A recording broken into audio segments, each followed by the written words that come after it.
दोस्तों, इस पूरी दुनिया में बहुत से ऐसे लोग हैं जो अपने नसीब के भरोसे बैठे रहते हैं कि जो हमारे नसीब में होगा वो हमें ज़रूर मिलेगा।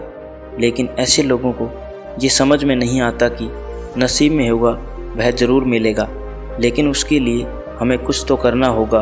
अगर हम खुद कुछ नहीं करेंगे तो हमारा नसीब खुद ही खराब होता चला जाएगा।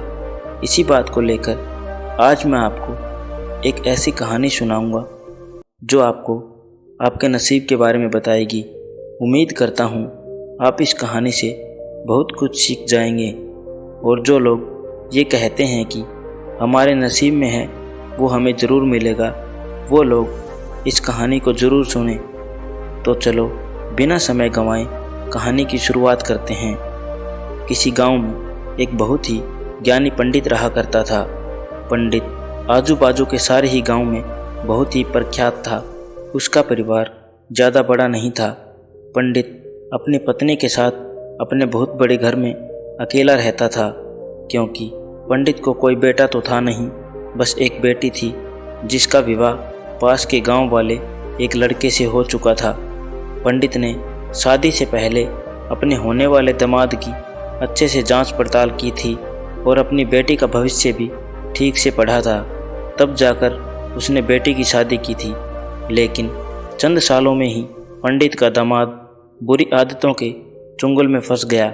जुआ और शराब की बुरी लत ने उन्हें सड़क पर लाकर रख दिया था।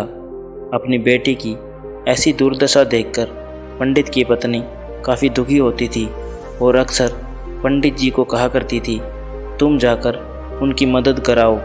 पंडित हमेशा अपनी बीवी को यह कहकर उनकी मदद करने के लिए मना कर देता था कि अभी कुछ समय तक उनका बुरा वक्त चलना है। हम चाहे कितनी भी कोशिश कर लें, जो उनके नसीब में नहीं है वह उन्हें नहीं मिल पाएगा। पंडित जी की ऐसी बातों से उसकी पत्नी काफ़ी दुखी हो जाया करती थी और मन ही मन सोचती थी कि कैसा स्वार्थी पिता है, अपनी बेटी को इतने कष्टों में देखकर भी उसकी मदद करने के लिए मना करता है। आखिर भगवान ने जो इतना सारा धन धान्य दिया है उसका क्या करेंगे, हमें कोई और औलाद तो है नहीं, ले देकर एक यह बेटी ही है, उसके लिए भी कुछ नहीं करेंगे तो किसके लिए करेंगे। पंडित जी ऐसा नहीं सोचता था। ऐसा नहीं है कि पंडित अपनी पुत्री से प्रेम नहीं करता था, लेकिन उसने अपनी पुत्री की कुंडली इतनी अच्छी तरह से पढ़ी थी कि और वह पहले से ही जानता था कि वह चाहे किसी भी लड़के से शादी करती, लेकिन उसके जीवन में यह समय आने वाला ही था और बिना इसे भुगते उसका छुटकारा नहीं मिलने वाला था। एक दिन खाने पीने के लिए भी मोहताज हो चुके पंडित जी की बेटी और दामाद उसके घर पर आए। पंडित जी ने और उसकी बीवी ने दोनों का खूब आदर सत्कार किया और खूब अच्छा खाना खिलाया। बेटी और दामाद की पंडित जी से सहायता मांगने की हिम्मत नहीं हुई, इसलिए वह बिना बोले ही वापस अपने घर को लौटने लगे। लेकिन माँ तो माँ होती है। पंडिताइन से रहा नहीं गया और बिना पंडित जी की इजाज़त के उसने चोरी छुपे बूंदे के लड्डू बनाकर उसमें सोने के सिक्के रख दिए और बेटी और दामाद को दे दिए, ताकि बेटी और दामाद की कुछ आर्थिक सहायता हो सके। पंडिताइन यह भी जान गई थी कि बेटी और दामाद शर्म के मारे उनसे मदद नहीं मांग रहे थे, इसलिए उसने बेटी और दामाद को भी लड्डुओं में छिपे सिक्कों के बारे में कुछ नहीं बताया। जाहिर सी बात है कि जब वो लोग घर पर जाकर लड्डू खाएंगे तो उन्हें उसमें सोने के सिक्के मिल जाएंगे। इसी तरह बिना उनके मांगे ही उन तक मदद पहुंच जाएगी।